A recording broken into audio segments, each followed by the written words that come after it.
अस्सलाम वालेकुम नाज़रीन, आप देख रहे हैं ज़ीएच एंटरटेनमेंट। मैं हूं ज़हीर अहमद। नाज़रीन, डोंकी फिल्म या डंकी फिल्म जो है, इसके हवाले से थोड़ा सा बात करेंगे। इसका बिजनेस कितना हुआ है। शाहरुख खान साहब की तीसरी फिल्म थी, हैट्रिक कर पाए कामयाबी की या नहीं कर पाए, इसके ऊपर बात करेंगे। और जो दूसरे रिव्यूज़ उसके हवाले से क्या आ रहे हैं ये भी बताएंगे। और इस फिल्म को देखने की दो वजूहत हैं। शाहरुख खान तो है ही हैं, दूसरी बड़ी वजह इसके डायरेक्टर हैं राजकुमार हिरानी, जिन्होंने इससे पहले लगे रहो मुन्ना भाई और थ्री इडियट और संजू जैसी और पीके जैसी फिल्में बनाई हैं। क्या वो शाहरुख खान के साथ जब उन्होंने पहली फिल्म की है वो उस तरह से कामयाबियां समेट सकेंगे जिस तरह उनकी फिल्मों ने पहले रिकॉर्ड कायम किए हैं। इस हवाले से बात करेंगे। सबसे पहले तो क्योंकि हमने फिल्म नहीं देखी, लेकिन हमने जो रिव्यूज़ पढ़े हैं उस पर या सुने हैं जो, उसके हवाले से ही कहा जा रहा है कि जो इस राजकुमार हिरानी साहब का स्टाइल है फिल्म बनाने का, सुपरफिशियल किस्म के करैक्टर होते हैं या इवल जीनियस कह लें या स्टूपिड जीनियस कह लें, जो करैक्टर है वो कुछ लोगों ने, जो राजकुमार हिरानी का अपना स्टाइल है, लेकिन जिन्होंने तनकीद की है वो यही की है कि राजकुमार हिरानी साहब अपनी सोच से और अपने माइंड सेट से बाहर नहीं आते, ये भी उन्होंने कहा है। और कुछ किरदारों को लेके बातें हो रही हैं कि किस तरीके से हजम ना होने वाली चीज़ें भी हैं बीच में स्टोरी के अंदर। लेकिन फिल्म की जो मेरे पॉइंट ऑफ व्यू से, जब मैं फिल्म देखूंगा उसके ऊपर दोबारा से रिव्यू करेंगे पूरा हम अपने तौर पे, लेकिन ये तो हम दूसरों को बता रहे हैं। लेकिन मुझे लगता है कि बड़े अरसे के बाद कोई ऐसी फिल्म भी आई है जिसके अंदर भरपूर तरीके से गानों को शुमार किया गया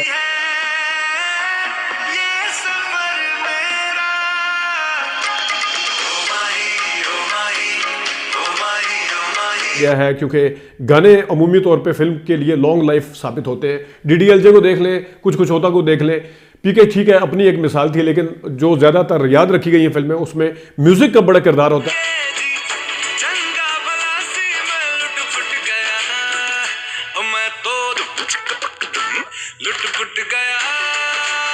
लेकिन इसमें हम बिजनेस की तरफ भी आते हैं, लेकिन इसमें सबसे ज़्यादा किरदार अगर किसी का पसंद किया जा रहा है तो वो है Vicky Kaushal.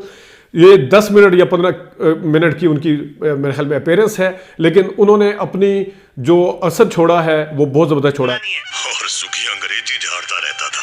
I understand noun, pronoun, adjective, verb, adverb, conjunction, colon, semicolon, comma ते full। फिल्म की कहानी कुछ इस तरह से है कि 4-5 कैरेक्टर हैं, वो अपनी कमाई करने के लिए, पैसे कमाने के लिए बाहर जाना चाहते हैं। वो सारे एक जगह जमा हो जाते हैं। हमने तो नींद से पूछा था कि भाई हिंदी आती है क्या? जब हमने इनको नहीं रोका था तो ये कौन होते हैं हमको रोकने वाले? चल वे वतना। और वो उनको जब वीज़ा शीज़ा नहीं मिलता, अंग्रेजी भी सीखते हैं, सब कुछ करते हैं, जब उनको कोई लिफ्ट नहीं करवाता तो उसके बाद फिर वो एक डोंकी फ्लाइट वहाँ पे यूज़ किया जाता है जो कि इलीगल इमिग्रेंट के लिए यूज़ होती है। उसमें उसके थ्रू वो बाहर जाने की कोशिश करते हैं।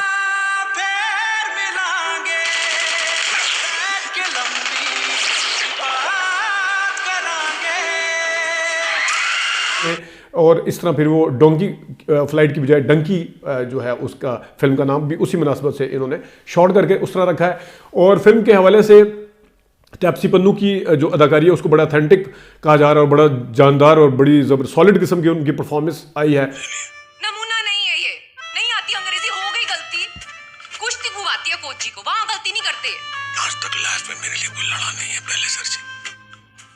शाहरुख खान का जो करेक्टर है हार्डी का, उसमें 2 शेड्स हैं। एक वो खुद फौज या आर्मी में है और बाद में फिर 1995 वो आपने ट्रेलर में भी देखा होगा कि किस किस तरीके से शाहरुख खान साहब ने उसके अंदर रंग डाला है। लेकिन शाहरुख खान साहब जो हैं वो अपनी कमर्शियल फिल्मों के हवाले से मशहूर हैं और उन्होंने भरपूर इसकी मार्केटिंग की। दुबई जाके और मुख्तलिफ बाहरले मुल्कों में जाके उन्होंने इसका भरपूर तरीके से मुजाहरा भी किया मार्केटिंग के पॉइंट ऑफ व्यू से। तो 2 रीज़न शाहरुख खान, SRK और इसके साथ साथ इस फिल्म को देखने की राजकुमार हिरानी है। लेकिन जो फिल्म की बिजनेस रिपोर्ट है वो अभी तक बड़ी मायूस कुन है। आज जुमे का दिन है, जुमे के दिन देखते हैं कि कैसा बिजनेस होता है। अमूमी तौर पर छुट्टी होती है, लेकिन वहाँ पे सुना है एक और फिल्म भी रिलीज हो रही है जिसकी वजह से इस फिल्म को जुमे वाले दिन यानी इसके रिलीज के दूसरे दिन ही बड़ा टफ कंपटीशन का सामना करना पड़ सकता है।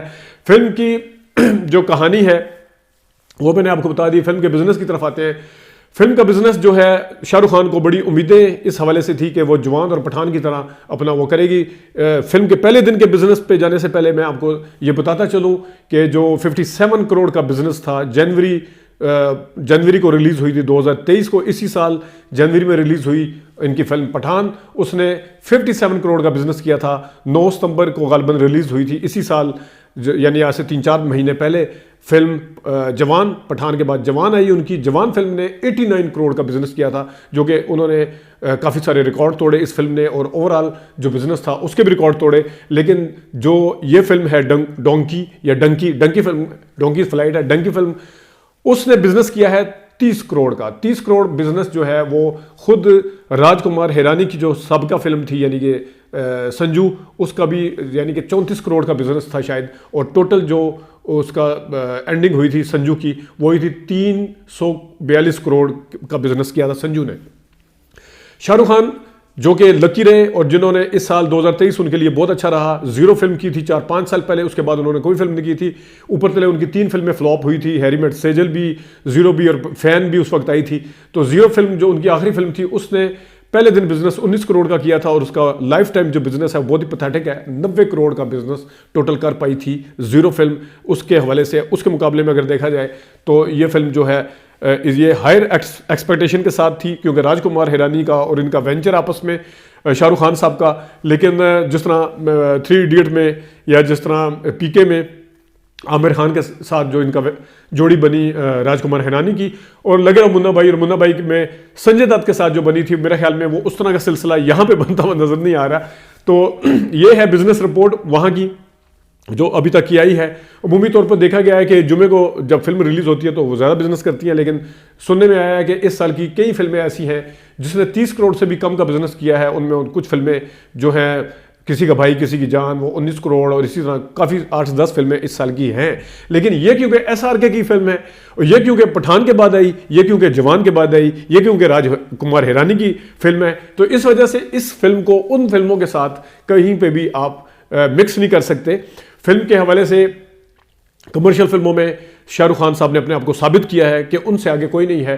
वो फिल्म की शूट से लेके, फिल्म के जो कहानी है उसकी सिलेक्शन से लेके, स्क्रिप्ट से, शूट से लेके, और उसकी मार्केटिंग तक शाहरुख खान साहब जो अपने आप को बेचना जानते हैं। देखते हैं कि वो इस हवाले से इस टाइम हर वक्त वो ट्विटर के ऊपर, आपको एक्स जो ऐप है जिसका साबिक नाम ट्विटर है, उसके ऊपर हर वक्त आपको मौजूद मिलेंगे। आपको एक एक फैन को जवाब देते हुए मिलेंगे, एक एक का शुक्रिया अदा करते हुए मिलेंगे। ये निशानी है उस पैनिक की, या उस शौक की, या उस एम्बिशन जो उनकी है इस फिल्म को लेके, या हर फिल्म को लेके होती है। तो वो देखते हैं कि जो ये जुमे और हफ्ते का दिन है, ये डिसाइड करेगा कि फिल्म जो है मजीद नीचे जाएगी या फिल्म में कुछ ना कुछ बेहतरी आती है। संजू फिल्म के हवाले से उसके गाने जो हैं ये ज़बरदस्त हैं। उसके गानों की झलकियां भी आपने बीच में हल्की हल्की देखी, उसके ट्रेलर की झलकियां भी देखी।